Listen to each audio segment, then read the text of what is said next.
Genesis chapter 14. We've moved past the section of Genesis that deals with the foundational answers to all of life's questions and moved into more of a character study on Abram and seeing what a relationship with God looks like. What does a life lived by faith look like? And so we've spent a couple weeks looking at Abram and seeing different aspects of how the Lord is using him, both in answering the call that God has given to him and seeing how God is faithful to his promises despite our own unfaithfulness, and then also seeing how a biblical view of success truly leads to a fulfilling life by honoring God. This week, we're going to be looking at faithful stewardship here in chapter 14. But in coming up a couple weeks, and I do apologize for not having a handout this morning, but hopefully it'll make sense as we go through this. But just to give you an idea of what's coming up over the next couple of weeks here, next week, Lord willing, we're going to see how we continue on when faith hurts, when the promises of God seem to tear more than heal, and what that looks like in our lives. Really, that is going to be a start of a progressive study on the biblical tool of lament and what that looks like in our lives, in faith persevering through trial and hardship. And so that will start in chapter 15. And then we'll ask the question of where is God when I hurt, looking at Genesis 16. As we move on into Genesis 17, we will start to see how to hope in letting God work in our life again. And so I'm looking forward to the next couple of weeks and how it will be a blessing to our church family. But today, as we look at faithful stewardship, the main truth that we will see as we read through this passage of Genesis 14 is that Yahweh, as possessor of heaven and earth, gives his people gifts, so we must steward them for his glory. Now, the way this passage is broken up is really into two different sections. You have the first part of the chapter, verses 1 through 16, I believe, and that deals with this massive war that goes on, that Abram gets caught up in. In a sense, he gets voluntold into it because it's really Lot that gets caught up into it, and Abram has to go and rescue him from what's going on. And then the second half of the chapter deals with the fallout, is specifically with how Abram is addressed by two different kings and what goes on there. And through all of this, we see what a faithful stewardship looks like of the gifts that God has given to us, whether it's financial, whether it's other resources, whether it's of our talents. And so it'll be very encouraging as we look through this. But I wanted to give you that heads up because this first section, it does lay out the battle, but there's a point to that. And the point of this first section is that God gives resources to be used for great things. God gives resources to be used for great things. And we're going to see that as we read through this. And as we do, I want you to pay special attention to Abram's role and why he's able to do the things that he does. So starting in verse 1 of chapter 14, excuse me, it says here, and it came to pass in the days of Amphrael, king of Shinar, Arioch, king of Eleazar, Kedalagorium, king of Elam, and Tidal, king of nations. These made war with Bera, king of Sodom, and with Bersha, king of Gomorrah, Shinab, king of Abdom, and Shimerb, king of Zeboim, and king of Bela, which is Zor. All of these were joined together in the Vale of Siddim, which is the Salt Sea. 12 years served they Kedalilaomer. In the 13th year they rebelled. And in the 14th year came Kedalilaomer and the kings which were with him, and smote the Raphians and the Ashtaroth, Carnarium, and the Zimmerims in Ham, and the Emians in Shiva Kerathaim, and the Horites in their Mount Zir, unto El Perinim, which is by the wilderness. And they returned and came to En Mishpat, which is in Kadesh, and smote all the country of the Amalekites, and also the Amorites, which dwelt in Hezron Tamar. So some very important things going on here. First of all, the four kings mentioned at the beginning of this chapter, they were the top dogs, especially this Kenedaliorium. I feel bad for his parents. Can you imagine yelling that if you were mad at your kid or if they were in danger? That's like 5 syllables there. So, but he was the top guy. These other kings that were mentioned in here, these other 4, they were serving them. These other 5, excuse me. And so what takes place is after 12 years of serfdom, where these 5 kings, were serving these other 4, they finally said, all right, we've had enough. So they start organizing, and over the next year, they start rebelling until finally the big bad shows up. And he's like, all right, we're going to put an end to this. And so these 4 kings go to battle against these 5. And they're battling in the local area, and it was a massacre. They sent these kings on the run. So then where were we? Verse 10. And the valley of Siddim was full of slime pits, or tar pits. And the kings of Sodom and Gomorrah fled and fell there. And they that remained fled to the mountain. And they took all the goods of Sodom and Gomorrah, and all their victuals, and went their way. So it was a total defeat. The armies have fled. The other kings have fled. The kings of Sodom and Gomorrah, they were captured because the terrain was bad and they fell in. Talk about embarrassing. And so then verse 12, it says, and they took Lot, Abram's brother's son, who dwelt in Sidon, and his goods, and departed. And there came one that escaped and told Abram the Hebrew, for he dwelt in the plain of Merib, the Amorite, brother of Eshcol, brother of Anor. And they were confederate with Abram. So just pause there for a second. You remember Abram's nephew Lot has been captured. Now, depending on what translation you have there, it might put in the term brother, saying Abram's brother. That is just the word for kinsman. So if you read other translations, it will say that he heard that his relative or his kinsman was captured. That's talking about Lot. That's not a mistake there in the Bible. Lot was not Abram's brother. He was his nephew. But the way the term brother is being used here is to show that he is a relative. So I just wanted to clear that up there. But I find it very interesting that in verse 13, when Abram is finally introduced into this, how is he introduced? Verse 13, it says, and there came one who had escaped and told Abram the Hebrew. This is the first time that title is used in the Bible. We've seen kind of where that came from in other genealogies, but this is the first time that it is shown specific to Abram.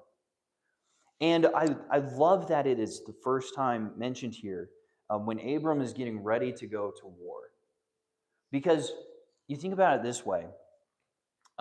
When someone gains a title, especially kind of like a nickname, that person has done something to earn that title, right? What was it? My dad and some of his friends went hunting out in the Book Cliffs out here many, many years ago. Brother Dan, you might have been on this. I don't know. I can't remember. Maybe not. But they were all hunting elk, so they all had tags. They were all there. And there was this herd that had come down, one of the gorges, and they had a beautiful line of sight. And so this one guy was like, all right, I got a shot. I'm going to take it. Here we go. So he gets ready, gets it all lined up, boom, pulls the trigger, completely misses. So now the herd is moving, right? He's like, well, I can still pick that one up in the back because that's the one I was aiming at, and she's separated from all of them, so I'm going to take another shot. So he takes another shot. Boom, misses again. Well, they keep moving, and eventually the herd settles down, so he comes back around, lines up, same one, gets it lined up, boom, pulls the trigger, misses. And this happens, I kid you not, 5 or 6 more times. And so that guy for the trip got the nickname Executioner because all the other guys could hear was boom, boom, boom, but no animal. And so he earned a nickname in that way. There are other people, both throughout history and even today, that have different nicknames. You think of, Dwayne the Rock Johnson, right? Like he's got that title, The Rock. You think of Batman, the Dark Knight, right? That's part of his title, his nickname that he gets. How about, very famous from World War II, right? The Red Baron. He got his own pizza brand. The guy was so famous. They get these nicknames to him, and you're kind of like, ooh, that's kind of cool. And so here we are introduced to Abram, the Hebrew. It's like, oh, you can just feel what's about to happen. And that's very important that yes, this indicates what kind of people he is, because from him descends the Hebrews. But the context in which this title is now associated is one of victory.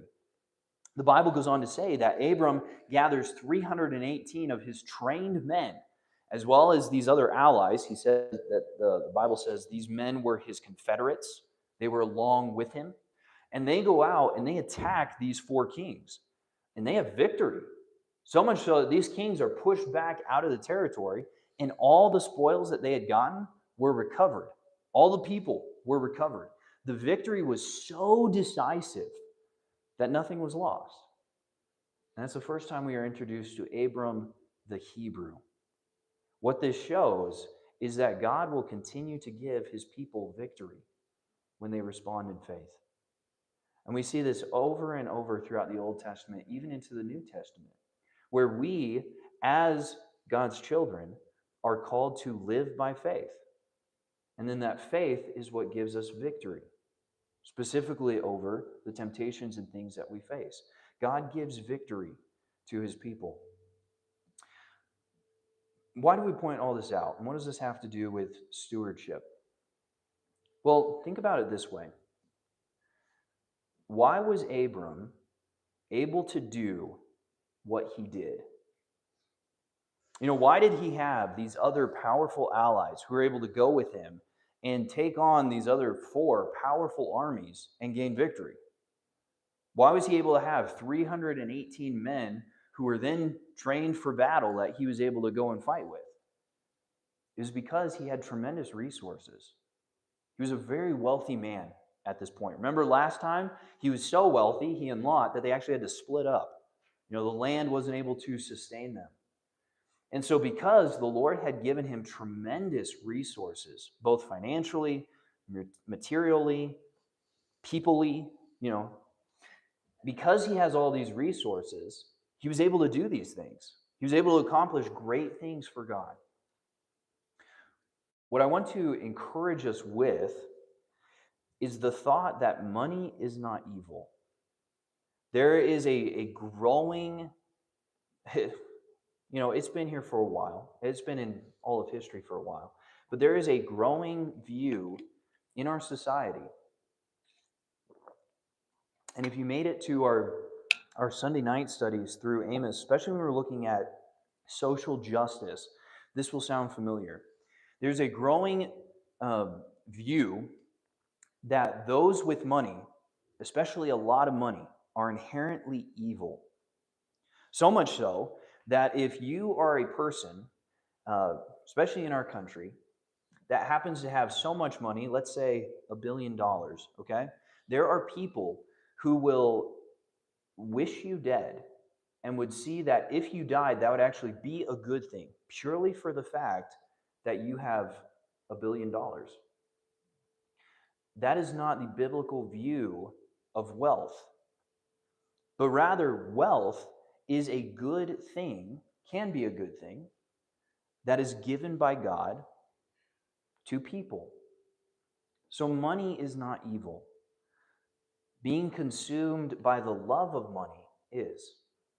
That's where it takes us from being able and willing to be used by God with the resources that he's given to us to bless others, to now want to use our resources to only be used to our benefit. And that's when greed comes in, takes root, and now our heart becomes hard towards the things of the Lord. And money becomes our God. This is exactly what Paul was warning Timothy about. At the end of his first letter to him, he reminds Timothy, and he says, For we brought nothing into this world, and it is certain we can carry nothing out. So we came in with nothing. We're not going to take any of it with us when we die. But he says, having food and raiment, let us be therewith content. So be content with what you have, with clothes and food. That's a good gift from God. But they that will be rich fall into temptation and a snare, and into many foolish and hurtful lusts, which drown men in destruction and perdition. For the love of money is the root of all evil, which while some coveted after, and have erred from faith, and pierced themselves through with many sorrows. Notice he doesn't say that being rich is a bad thing. In fact, he's going to go on a little bit later, we'll look at, and he says being rich is a good thing. But if God has blessed you financially with resources, whatever it looks like, if you are rich, that's because God has given that to you. Don't let that corrupt you. He's very clear when he says that being rich can lead to greater temptations. And the money itself can become a replacement for God. That's why the love of money is the root of all evil. Money itself is a tool that God has given to be stewarded for his glory. So it is a good thing. This is why if God has blessed you with resources, use them to do great things. This verse I have here is actually from the parable of the talents, where when the master comes back and he's given, his one servant, he gave him 5 talents, and to another, he gave 2 talents. And that's large sums of money, by the way. Okay, so he gave 50,000 to this steward. He gave 20,000 to this guy. He gave 10,000 to another guy. And when he comes back, the guy that he gave 50,000 to made him 50,000 more dollars. The guy he gave $20,000 to, he made 20,000 more dollars. But the guy that he gave $10,000 to, he did nothing with it. He buried it. And when the master comes, he scolds the steward in this verse, and he says, you should have at least put it in the bank where I could have gotten interest from it. His point there is, I gave this to you so that you could do great things with it. But instead, you were either so scared to either lose it, or that I wouldn't be happy with what you did, or you thought it'd be too much work, whatever his motive was there. The point was that he didn't do anything with it. And when God gives us things, when he gives us resources, it is so that we will do great things for his glory. So that's the first point. The first point, God gives resources to be used for great things. Point number 2 is that God gives resources to be a blessing to others. He gives them to be a blessing to others. In this back half of this chapter, we mentioned that Abram runs into 2 different kings. And he does. One we haven't been introduced to yet, but the other one we have. That is the king of Sodom. Verse 17, it says that the king of Sodom went out to meet him after his return, and the slaughter of Kedorlaomer, of the kings that were with him in the valley of Shiv, which is the king's dale. And Melchizedek, here's the second king, king of Salem, brought forth bread and wine, and was the priest of the Most High God. And he blessed him, and said, Blessed be Abram of the Most High God, possessor of heaven and earth, and the blessed be the Most High God, which hath delivered thine enemies into your hand. And he gave him tithes of all. The king of Sodom said unto Abram, Give me the persons, and take the goods to yourself.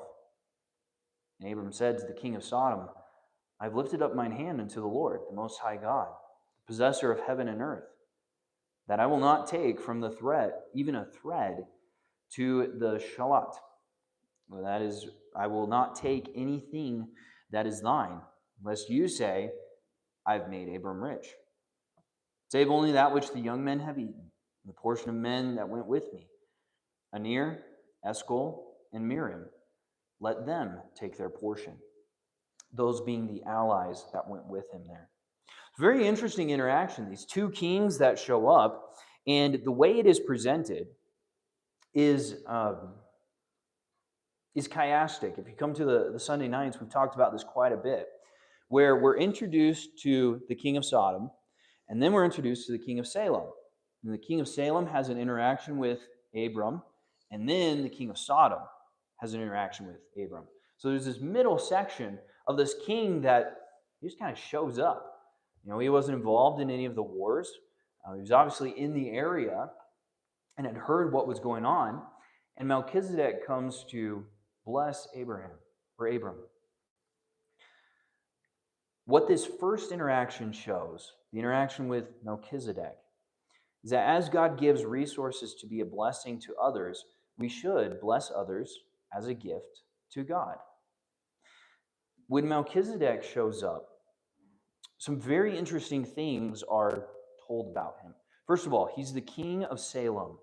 Salem was the place that later became Jerusalem.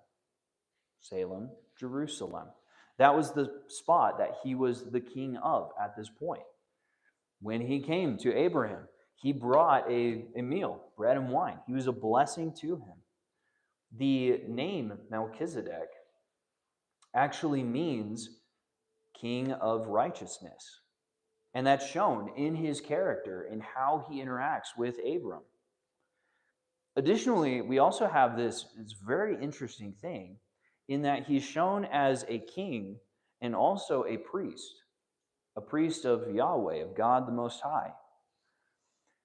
This is one of the reasons, of many, why the author of Hebrews picks up on the themes represented with Melchizedek and shows him as a type leading to the priesthood of Christ, in saying that Christ is both our king and our priest.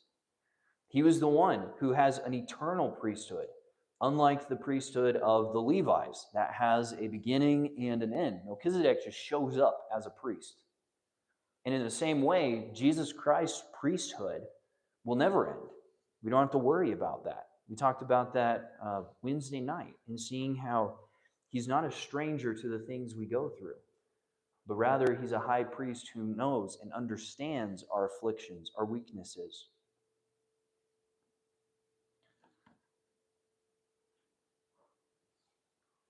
Anyone else hear the humming? Is that just me? Could you take a look at that, Bill? I would appreciate that.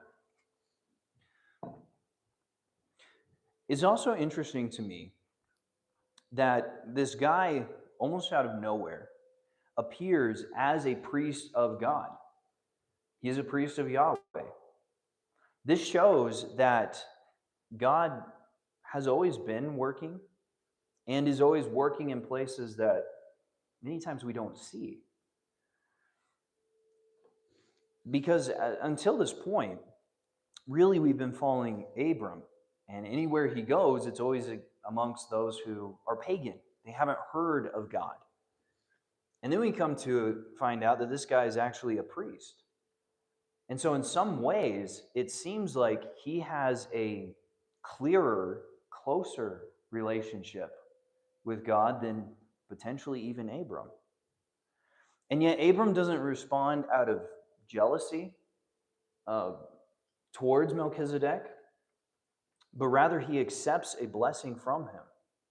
He recognizes that this man, he is close with my God. And so his blessing he receives. He says there,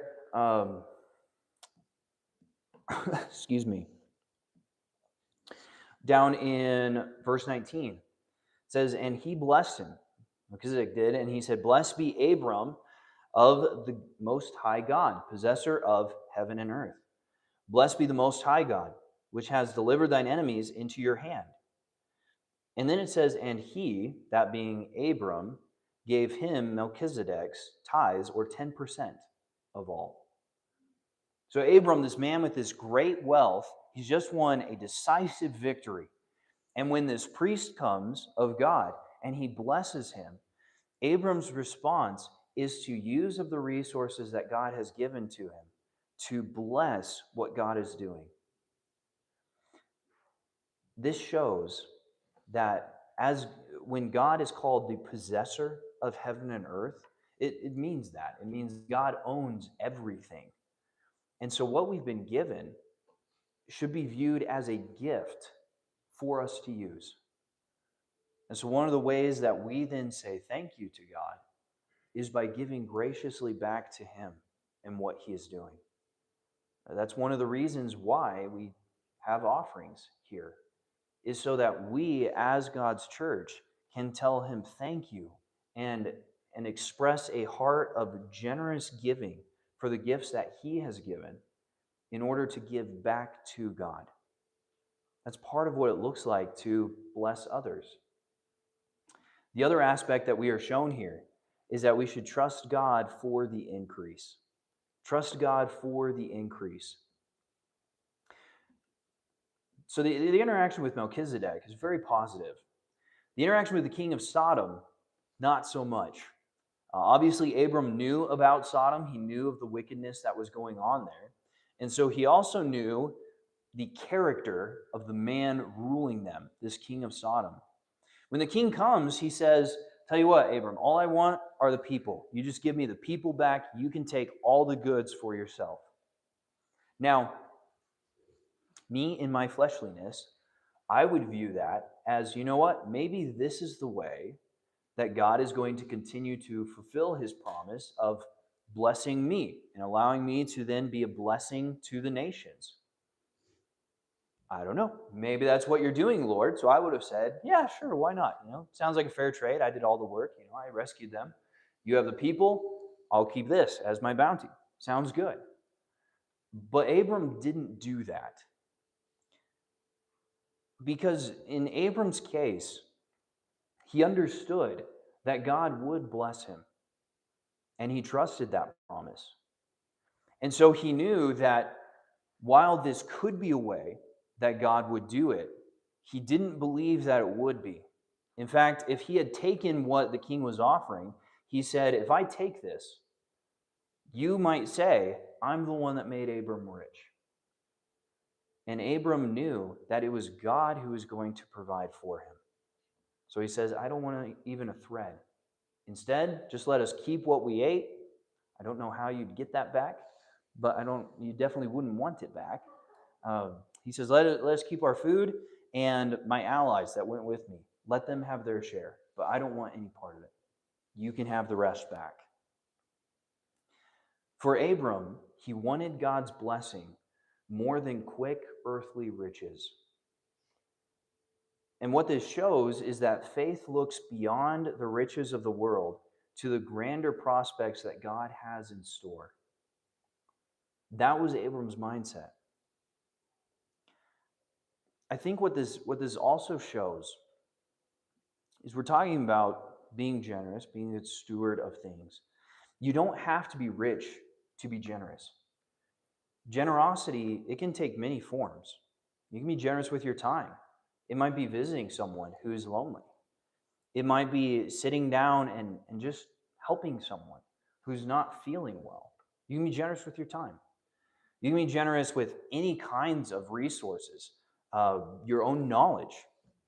I think of this last week, or last couple of weeks, when I was preparing to go hunting, and then actually when I was out hunting, there were several men in the church who helped me with their knowledge so that I would be prepared. That was very generous of them.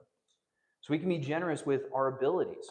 Maybe you have talents and capabilities in which someone else is not nearly as gifted. And so you're able to help them out in whatever that way is. We can be generous with those gifts. We can be generous with our homes. It doesn't have to be a nice home for you to be hospitable. You can still make people feel welcome. You can offer them a drink, have them sit in a comfy seat. You can be generous with food, with tools, with animals. There are so many things that our Father has given us so that we can be a blessing to others. You don't have to be rich to be generous. You simply need to understand that everything you have is a gift from God to be used as a blessing to others. That is what a spirit of generosity comes from. One commentator also pointed out a very helpful um, observation from this, and that is in looking at the faith of Abraham. His security was not based in how much wealth he was going to receive, but rather it was in his faith in God. One commentator put it this way: obedient believers frame their lives so that for all success, joy, comfort, and prosperity, they depend on God. But their faith is like Abram's, deeply rooted and growing stronger rather than brief and weak. That is a faith that leads to generosity because it's focused on being a faithful steward of the things God has given to us. So, what does this look like for us? How can we be a faithful steward? Well, three general principles for us. And if you want to turn over to 1 Timothy 6, we're just going to look at a couple verses back there, and then we will be done. 1 Timothy chapter 6. This was the same passage that we looked at earlier, where Paul says that the love of money is the root of all evil. So we need to protect our hearts. In fact, that's the first step of being a good steward, is to deepen your love for God. If we don't do that, if we don't seek God first and foremost, then our heart is slowly going to be captured by the things that we can touch, the things that we can count as being wealthy. 1 Timothy chapter 6, verse 17, the apostle says to Timothy, he says, charge them that are rich in this world, that they not be high-minded, nor trust in uncertain riches. I love how he describes it there. They're uncertain. You can't trust these things. They seem very trustworthy. As long as you can pay your bills, as long as you can provide food, it's very easy to do that. But don't trust them. But trust in the living God, who gives us richly all things to enjoy. God has given us these things. Everything we have is a gift. And so as we deepen our love for God, we will see the things he has given to us more as not ours, but as his, that he has let us using for now, so that we can bless those around us. Which leads us to then give generously. It says, verse 18, that they do good, and that they be rich in good works, ready to distribute, willing to communicate, laying up in store for themselves a good foundation against time to come, that they may lay hold on eternal life. So what does he say here? He doesn't say, feel guilty about being rich or quit being rich, but rather he says, use your wealth, use your resources, and look for good ways to be a blessing to others. Because what you have has been given to you by your Father. So view it as a gift to deepen your love for him. This includes giving generously to the ministry work of God. Primarily, that would be our church. And then expanding out of that, that would be to our missionaries, to other churches that you know and that you support, to other like-minded ministries that are looking to either encourage folks, help them out with works of charity, whatever it looks like, where they are trying to show the love of God. Give generously to those things. And then secondly, give generously to others. As we saw here, Abram was very gracious in how he gave to other people. Even last week, when he gave Lot the choice pick of the land. Because God has given so much to us, we should look to give to others. And it doesn't have to be in large amounts. It can be very simple. I remember shortly after Bethany and I were married, we were actually moving back to Maranatha, preparing for the school year. And a fellow dorm soup gave us money to go out and buy a new couch. It wasn't break the bank, stupid kind of money, but he was like, it's important that you and your wife have a good couch. And so he gave us money to do that. It meant a lot coming from them. It was very generous. I had another buddy that gave tremendously of his time. Our little car, our little car. You folks were very generous in fixing that so we could get out here. There was a previous problem to it that I was not very experienced with. And my buddy just loves these kind of problems. And so he was doing research with me, and we were trying to figure out what to do, and we finally figured out what to do. And so then one night, after the sun was going down, why did we pick after the sun was going down? Don't ask me. We chose it though. But he met up with me, and he spent a couple hours trying to get this part fixed in the car. It was very gracious of him. He's a fellow pastor now in Wisconsin. Tremendous blessing. Very generous in his spirit, in giving up his time and abilities for me to be a blessing. And that's what we should do as well. Yahweh, as possessor of heaven and earth, gives his people gifts. So we must steward them for his glory by using them for great things and generously blessing others. When we generously work to meet the needs of others by being good stewards of God's gifts to us, we will be blessed. We will bless others. And our Father, the one who gives us gifts, will be honored. So work hard and be a faithful steward. Let's close in a word of prayer. Father, I do praise and thank you that truly you are the possessor of heaven and earth. You are the God who owns cattle on 1,000 hills. Your resources are unlimited. Thank you for how you've provided for each of us and how you've given to us good gifts so that we can be generous to others. And so help us to have a spirit of generosity by being faithful stewards of seeing the things that you have gifted to us so that we can be a blessing to those that you've put in our lives. Help us to be aware of the needs around us so that we could work to fill them and be a blessing to them. That way we will, as you've asked us to be a faithful steward. Lord, protect our faith. Help us to keep our faith grounded in you and look to you for our security and our joy, and not to our resources, because you are the one who gives them.